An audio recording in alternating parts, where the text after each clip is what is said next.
குயில் ஆடாத மயில் நானாக இருந்தேனே. பூவோடு வரும் காற்றாக என்னை நீ சேர தெளிந்தேனே.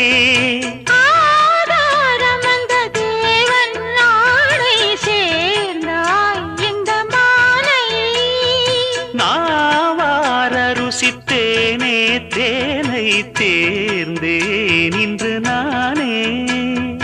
வந்த துணையே வந்து அணையே, அந்த முள்ள சந்திரனை சொந்தம் கொண்ட சுந்தரியே. சாமி கிட்ட